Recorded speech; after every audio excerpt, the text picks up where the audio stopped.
Okay, so picture this. You're scrolling Instagram.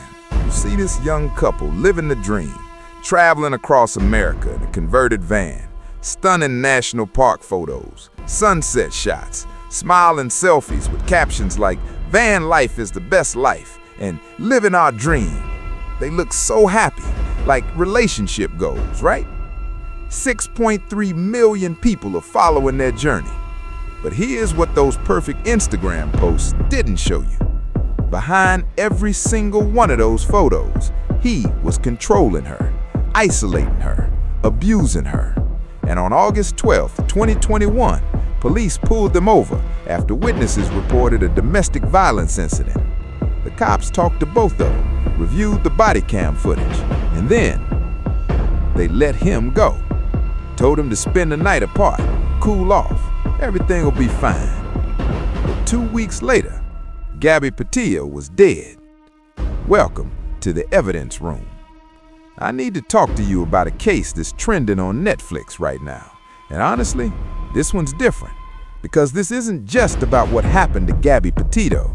This is about what we can all learn from the warning signs that were right there that everyone missed.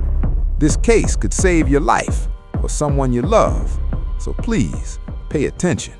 All right, let's talk about Gabby Petito and Brian Laundrie. Gabby was 22 years old from Blue Point, New York.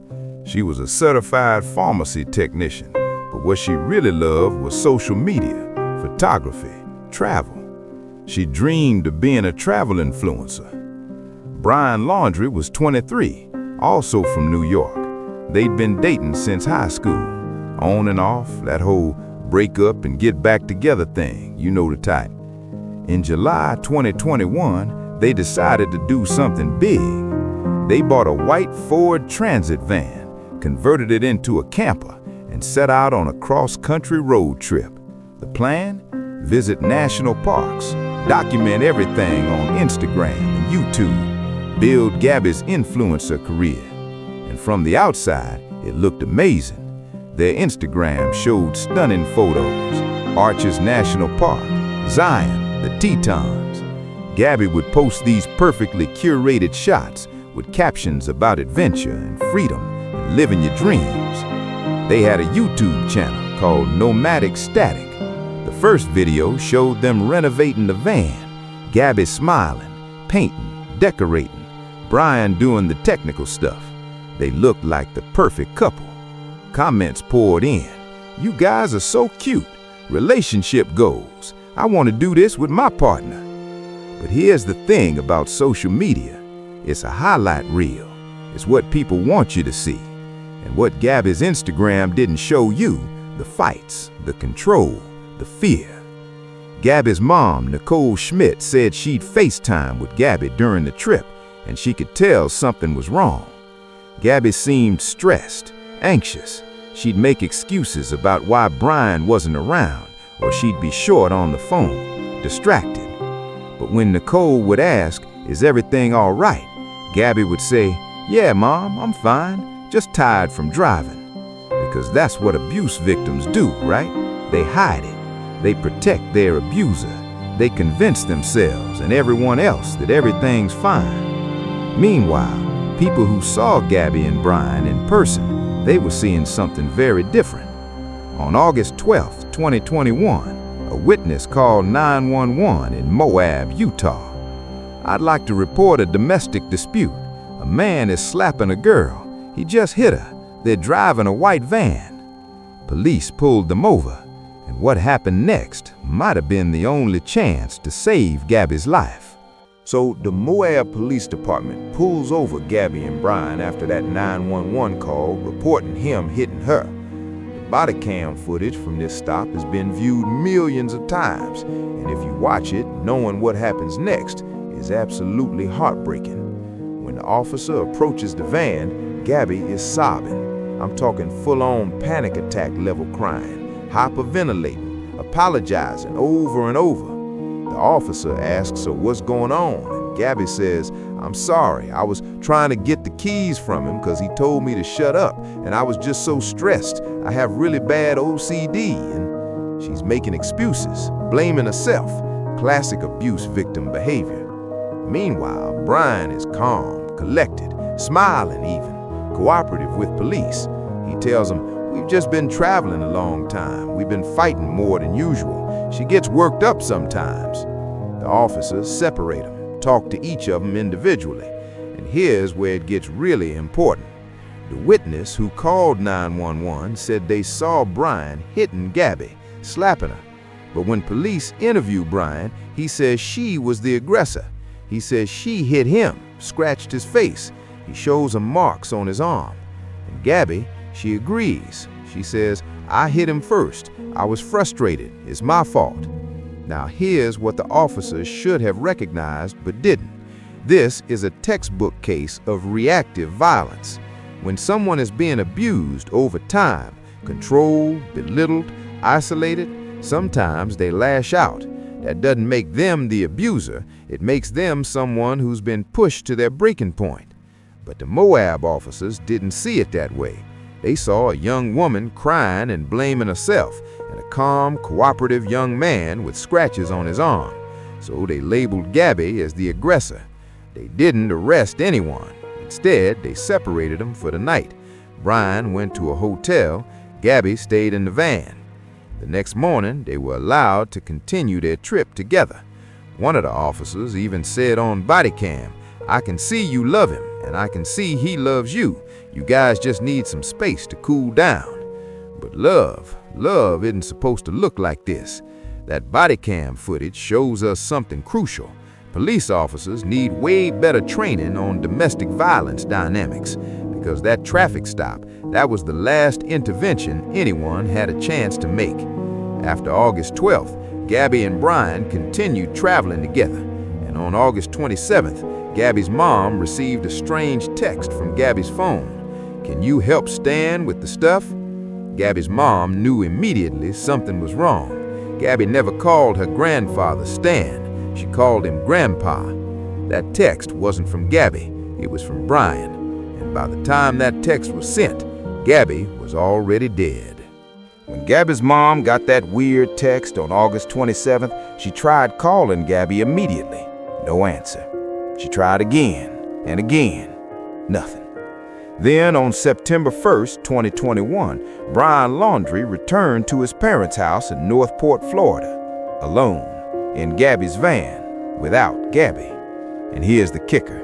He refused to talk, didn't report Gabby missing, didn't tell her family where she was, just went home, got a lawyer, and stayed silent. Gabby's family was frantic. On September 11th, 10 days after Brian came home without her, Gabby's mom officially reported her missing. And suddenly, this case exploded. Social media went into overdrive. People started analyzing Gabby and Brian's Instagram posts, their YouTube videos, looking for clues.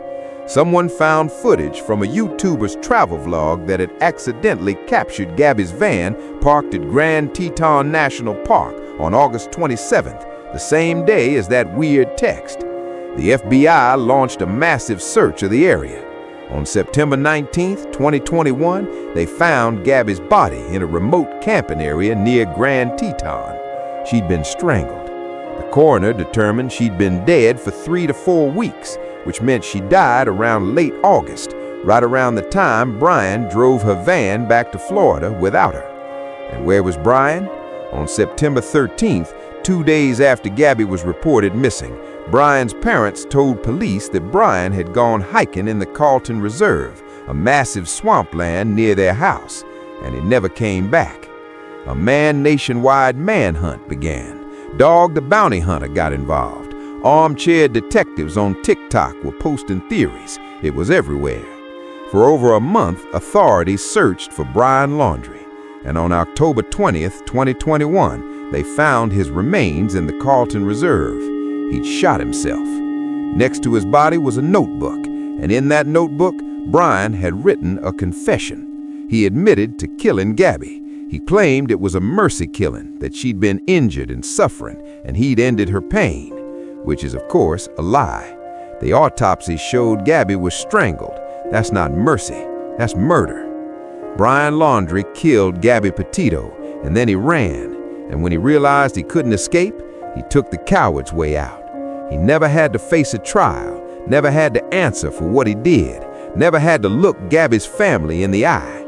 And that's what makes this case so frustrating. Okay, so now that you know what happened, let's talk about what we can learn from this case. Because here's the thing, there were so many red flags and people saw them, but nobody knew what to do. Let me break down the warning signs of abuse that were visible in Gabby and Brian's relationship. Warning sign number 1, isolation. In the body cam footage, Gabby mentions that Brian didn't think she could run a successful blog, that he didn't believe in her dreams. That's not just mean, that's an abuser tearing down their victim's self-esteem so they'll be dependent. Warning sign number 2, control and behavior. Multiple witnesses reported seeing Brian and Gabby arguing outside restaurants and shops. One person said Brian was yelling at her about cleaning her feet before getting in the van. Extreme control over small things, classic abuse. Warning sign number 3, taking her phone. In the body cam footage, Gabby says Brian tried to lock her out of the van and take her phone. Abusers isolate their victims by controlling communication with friends and family. Warning sign number 4, victim blaming themselves. Gabby kept saying, "It's my fault, I hit him first, I'm sorry." Abuse victims are conditioned to believe they're the problem, that they caused the abuse. Warning sign number 5, reactive violence. When Gabby slapped Brian, that wasn't abuse, that was someone who'd been pushed past their breaking point. Research shows that when abuse victims fight back, it's self-defense or a reaction to prolonged abuse, not the same as being an abuser. Now here's what absolutely kills me about this case. All of those warning signs, they were documented on body cam, witnessed by police officers, reported by bystanders, and it still wasn't enough to save her. Because our systems, law enforcement, social services, even bystander intervention, aren't equipped to recognize coercive control and psychological abuse.